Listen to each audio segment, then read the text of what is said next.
Now, although being hella old, there is actual genuine interior footage of when the Apollo program was going on. So I'm chilling, right?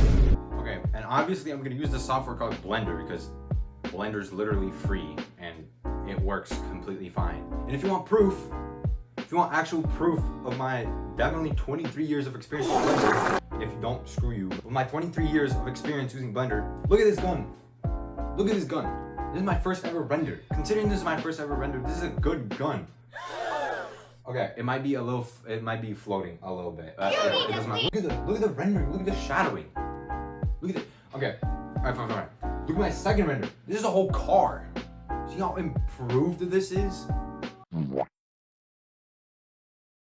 All right, okay, it doesn't look good from far away. Okay, I swear I did not know how to soften the shadows, but it looks good from close up. Look, this is it from close up, and that looks good. That looks completely fine.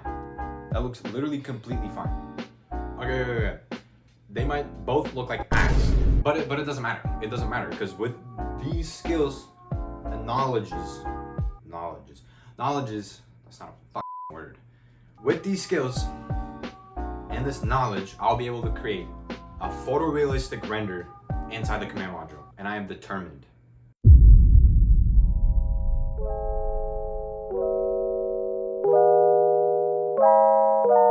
Now, what I will call the first step, especially in these type of projects, is to find 3D models. In my case, I need to find any type of models that will help me even the slightest to reconstruct this jig.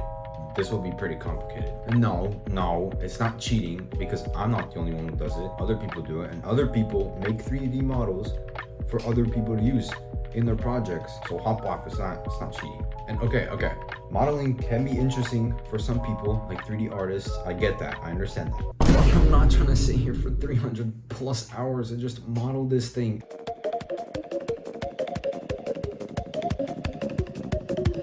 Especially this thing, how am I supposed to model it? I can't even put two cubes together in Blender. Literally, look at it.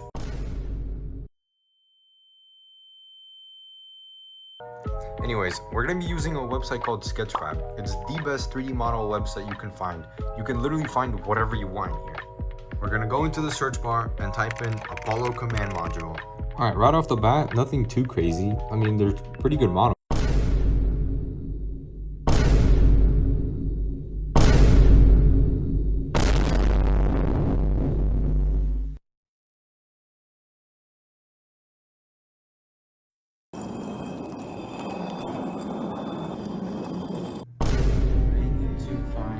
Any type of models that will help me in this slide. This will be pretty complicated. Oh, that was easy. Yeah, so after doing a little bit more research, it turns out that a group of people from Smithsonian went into the museum and got permission to photo scan the entire thing. Literally the entire thing, in and out. This basically solves not most, but basically all my problems, since look how good this thing looks. See how realistic it looks? I mean, it's basically real because they scanned the whole thing. So thank you, Smithsonian. You definitely just saved my ass.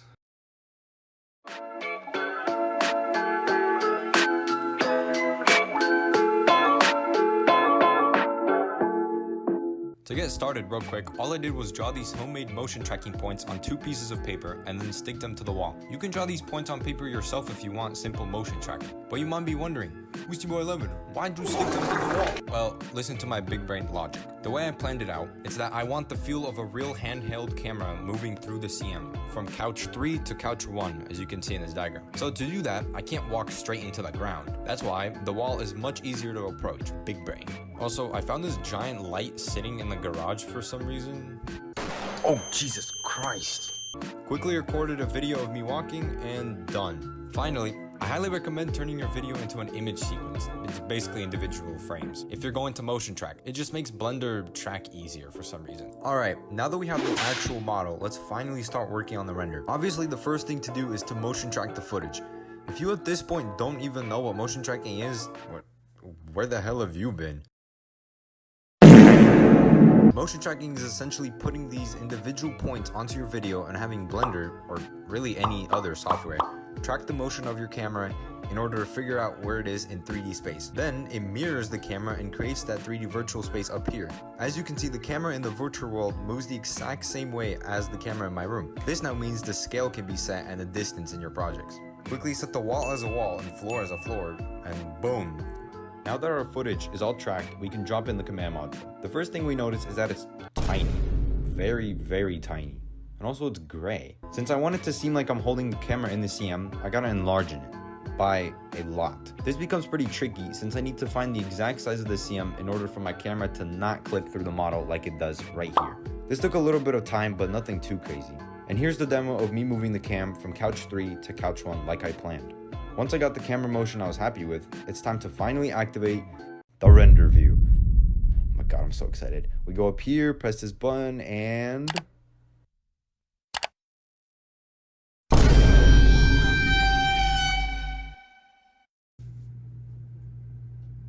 Oh, that looks ass. Yeah, it might look like too far right now. But that's because it isn't actually the render tab. Before we turn on the actual render tab thingy up here, it's this button. It's literally right next to it. There are a couple things we have to do first. First of all, pretty important, my image of this render was that the command module / Apollo is on its way to the moon. That means I need to set the setting in space. Literal darkness. Luckily for me, you can set the grid world to be very dark, but now, literally everything is ultra dark. Kind of spooky, like I can't even see anything. Now, like I've said in the beginning of the video, there is actual footage inside the command module. Some good, some really good, some not so good. There are multiple videos and pictures and shows inside the command modules throughout the program.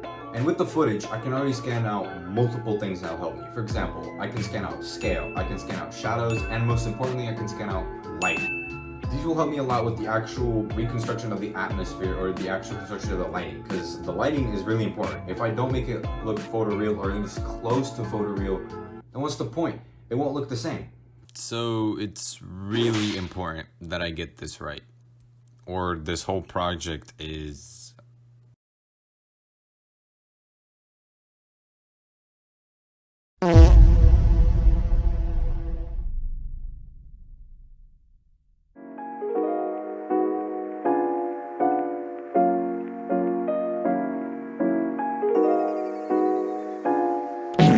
It was actually pretty simple. I searched and added lights that looked the closest to the floodlights in the capsule and lined them up to the exact light positions where they should be.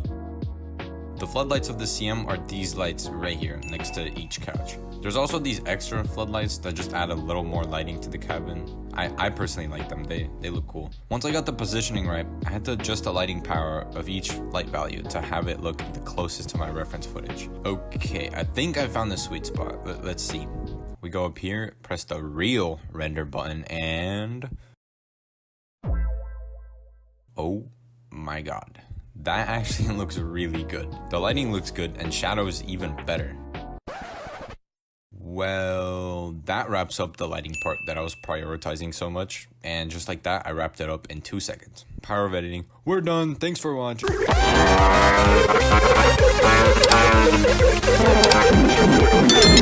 Yeah, this took a little, but I have one more issue. This scene just wouldn't be complete without it. Now, you might be wondering, what's your boy 11? What's your boy 11? The hard part's over, right? I mean, there's nothing harder. You got the whole mono, right? And yeah, I mean, I guess the hard part is kind of... Hell no! Like the nerdy jit that sat right here a couple minutes ago and started yapping a hella bunch. I don't know what the hell he's talking about. I need to get the atmosphere perfect. And if I don't, it's not gonna look like that, and it's gonna look not photoreal. I don't need that. And with that comes into account different lighting sources. For example, the computer.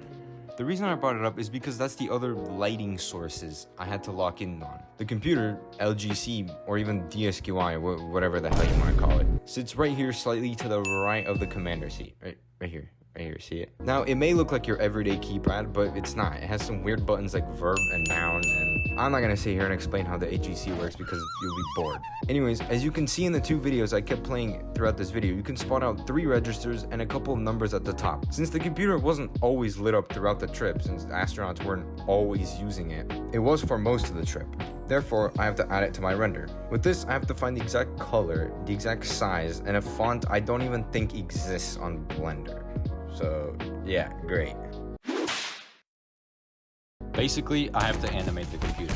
Now, like I've said before, I'm not a 40+ year expert in Blender, so I don't know how to animate everything. But the Disky, I think I can do. So let's do a quick rundown. Since it's the 1960s, everything is old, especially this thing. As I've shown before, the display has 22 digits, 26 if you want to include the symbols. And the way it would look is each of the numbers would blink to show change, whether you are typing in a new value or just the computer working its own stuff out. The display blinks.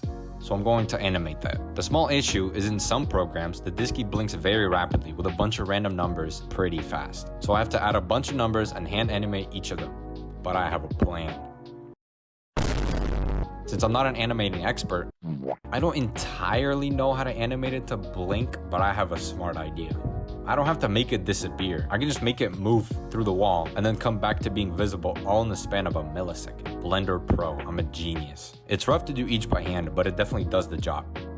Also, I kind of overhyped finding the font. Some absolute legend did a deep investigation into what the font was used and posted the file online with that exact font. Okay, I'm back. After doing the same thing with a bunch of numbers over and over and over again, I have a headache, but it's done.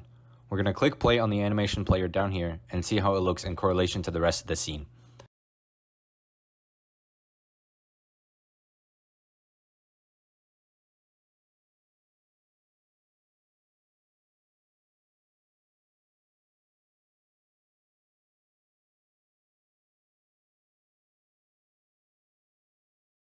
That actually looks pretty good. It looks pretty accurate, I'm not gonna lie. I'll repeat it for the 2 other registers and it will be done with the computer.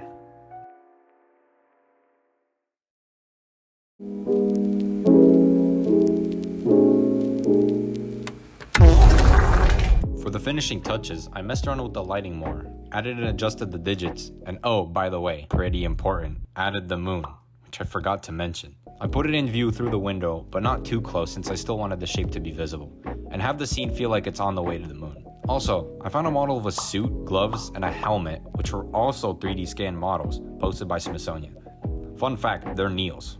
Pretty tough. I don't think the whole suit will fit, but I'll place the helmet here and the gloves here. Perfect.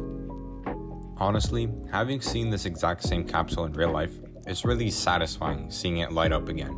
Seeing the floodlights, the moon through the window, and most importantly, the computer, once again working its hardest to get people to the moon.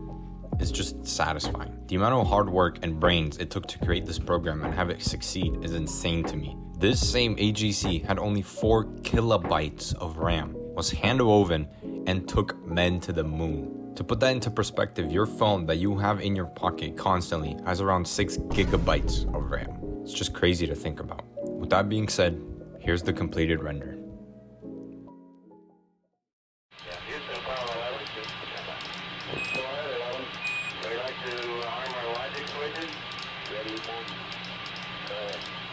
Go ahead with the logic.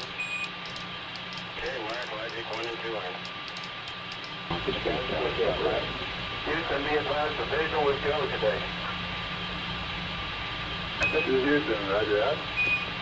Let me know when it's converted, sir. Yeah, they finally gave me a window to look out. Let's get flight converted. Here's converted, 11 Houston, your guidance is converged. You're looking good.